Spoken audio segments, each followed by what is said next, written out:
Guys, this is शिक्षा उपाध्याय। आप सभी का हमारे यूट्यूब चैनल BLED कोर्स पर स्वागत है। गाइस, आज हम डिस्कस करेंगे सोशल स्ट्रैटिफिकेशन के बारे में, यानी सामाजिक स्त्रीकरण या संस्त्रीकरण। तो इसके बारे में हम सबसे बेस्ट एग्जांपल समझ सकते हैं कि स्त्रीकरण क्या होता है। जैसे कि पहले था 10+2 का था कि हम जो 1 से 12 तक जो बच्चे पढ़ते हैं उनका था कि 10+2+3 का। अब जो स्तर हो गया है वो हो गया है 5+3+3+4।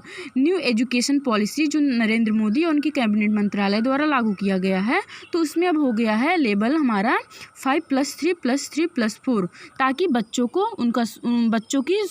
को सुविधा मिल सके और उनके स्तर के अनुसार उनको पढ़ाई में अच्छा ज्ञान उनको अर्जन हो, इसके लिए कोशिश किया गया है एक प्रकार का। तो स्तर क्यों किया जाता है? किसी भी चीज़ का स्तर इसलिए किया जाता है ताकि वो कार्य सुचारू रूप से चल सके। जैसे अगर कोई संस्था है या विद्यालय कार्य का संस्था है, तो उसमें हर एक काम, हर एक चीज़ को हर एक उसमें जो लोग रहते हैं उनको डिवाइड करके दे दिया जाता है, ताकि वो अपना थोड़ा थोड़ा कार्य अपने स्तर के अनुकूल कर सकें। तो आज इसी के बारे में हम डिस्कस करेंगे। सामाजिक स्त्रीकरण को अंग्रेजी में सोशल स्ट्रैटिफिकेशन कहते हैं, जो 2 शब्दों से मिलकर बना है। Social plus stratification. समाज, सोशल का अर्थ होता है समाज, सोसाइटी, और स्ट्रैटिफिकेशन का अर्थ होता है स्तर का क्रम। अर्थात समाज में उपस्थित लोगों को अनेक गुणों अवगुणों को देखकर जो अनेक वर्गों आदि में बनाया गया है, इसी को ही सामाजिक स्त्रीकरण कहते हैं। यानी हम किसी भी चीज़ को या किसी भी वर्ग को, किसी भी वर्ण को हम उनको उनकी सुविधा के अनुसार डिवाइड करके रखते हैं, एक स्तर के हिसाब से रखते हैं, ताकि फिर उसका अध्ययन करने में या कोई सुविधा देने में हमें आसानी हो सके। फिर उसके बाद हम देख लेते हैं, समाज की व्यवस्था को सुचारू रूप से चलाने हेतु प्रत्येक व्यक्ति को निश्चित स्थिति व कार्य प्रदान करना आवश्यक है। जैसे हम स्थिति की कल्पना करते हैं, उसमें व्यक्ति या समूह का उत्क्रम या प्रतिष्ठा स्वतः ही निहित हो जाता है, और इस उत्क्रम को ही हम सामाजिक संस्त्रीकरण या स्त्रीकरण कहते हैं। सामाजिक संस्त्रीकरण समाज को विभिन्न वर्गों में, विभिन्न समूहों तथा विभिन्न वर्णों में किया गया है। जो स्त्रीकरण का उदाहरण है वो हम इस वर्ण के हिसाब से, जो वर्ण व्यवस्था है जो किया गया है, जिसका स्त्रीकरण इसमें देख सकते हैं। पहला है ब्राह्मण, फिर क्षत्रिय, फिर वैश्य, फिर शूद्र, जिससे हम इनके विकास के लिए इनको जो सुविधाएं देते हैं, इनके स्तर इनके क्रम के अनुसार दे सकें।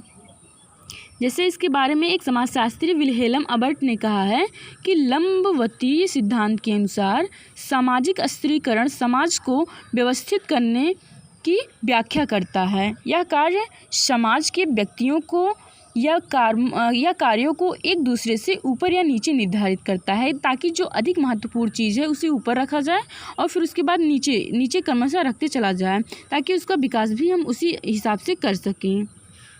सामाजिक स्त्रीकरण के प्रारूप, इसके प्रारूप हम देख लेते हैं। सामाजिक स्त्रीकरण के प्रारूप भू संपदा है, गुलामी है, वर्ग है और जाति है। कई जैसे कि टॉपिक है उसमें, या कई क्षेत्र है जिसमें स्त्रीकरण का तो फ़ायदा होता है, कई स्थान पर नुकसान भी हो जाता है, क्योंकि हर एक चीज़ का लाभ और हानि होता रहता है।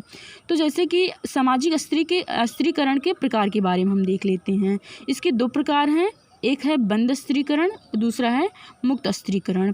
यानी एक है क्लोज स्ट्रैटिफिकेशन और दूसरा है फ्री स्ट्रैटिफिकेशन। बंद स्त्रीकरण के बारे में हम जान लेते हैं। बंद स्त्रीकरण में कोई परिवर्तन नहीं लाया जा सकता।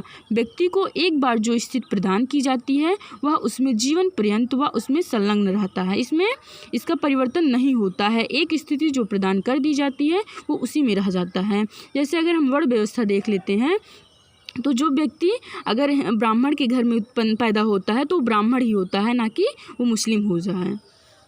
फिर उसके बाद है मुक्त स्त्रीकरण। इसमें है मुक्त स्त्रीकरण में परिवर्तन की स्वतंत्रता होती है, अर्थात इसमें स्वतंत्रता होती है। जैसे कि व्यक्ति महान जो होता है वो अपने कर्म के अनुसार होता है, ना कि अपने जन्म के अनुसार।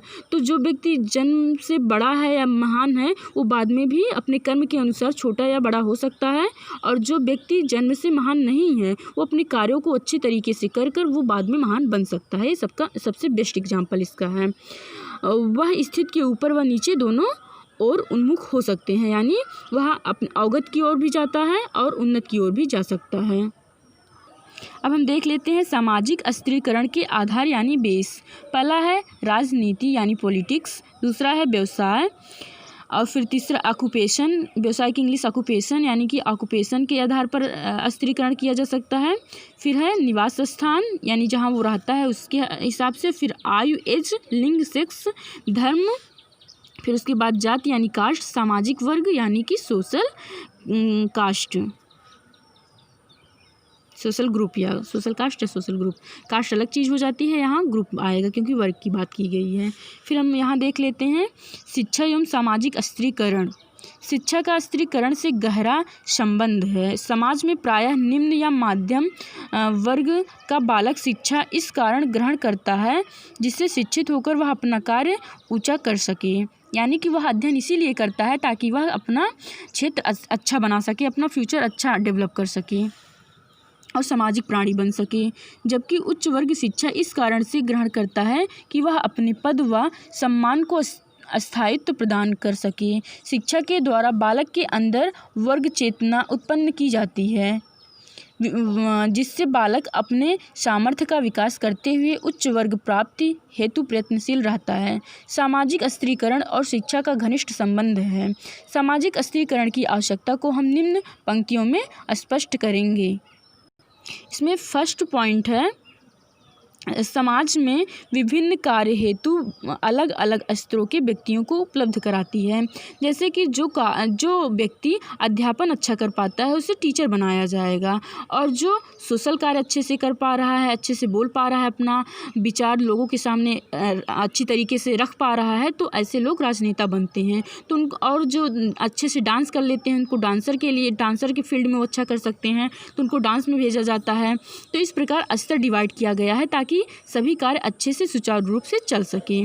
फिर सेकंड पॉइंट है, स्थिरीकरण से कार्य का विकेंद्रीकरण होता है जिससे प्रत्येक व्यक्ति अपने उत्तरदायित्व को समझता है। यानी अगर छोटा छोटा कार्य या बड़ा कार्य जो उसके स्तर के अनुकूल है उसको दिया जाएगा तो उसकी रिस्पॉन्सिबिलिटी को समझेगा और उसमें अच्छा करेगा।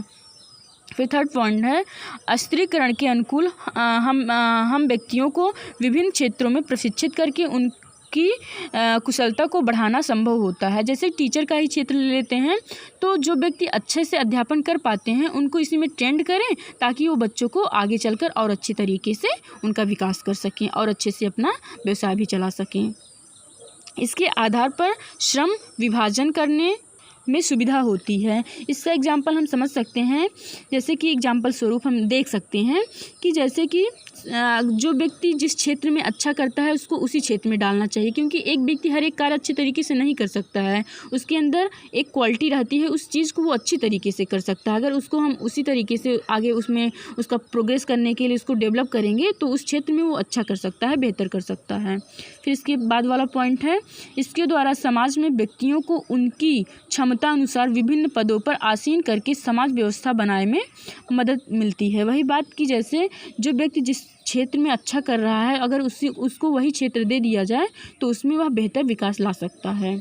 यह सुरक्षा रखने एवं पारस्परिक संघर्षों को दूर करने में भी सहयोग देता है। यह सुरक्षा रखने एवं पारस्परिक संघर्षों को दूर, ताकि इसमें संघर्ष भी नहीं रहेगा, क्योंकि जिस क्षेत्र में जो व्यक्ति रहेगा अच्छा उस क्षेत्र को उसी को दिया जाएगा, तो इसमें ज़्यादा संघर्ष नहीं रह पाएगा, संघर्ष दूर होगा। यानी कि गाइज मुझे उम्मीद है कि आप लोगों को ये टॉपिक समझ में आ गया होगा। आप हमारे चैनल को लाइक, सब्सक्राइब और शेयर कीजिएगा, और जो भी गलती आपको लगे या जो भी आपको न समझ में आए आप कमेंट बॉक्स में अपना कमेंट ज़रूर लिखिए। थैंक यू गाइज, आज के लिए बस इतना ही, मिलते हैं नेक्स्ट वीडियो के साथ। Thanks for watching.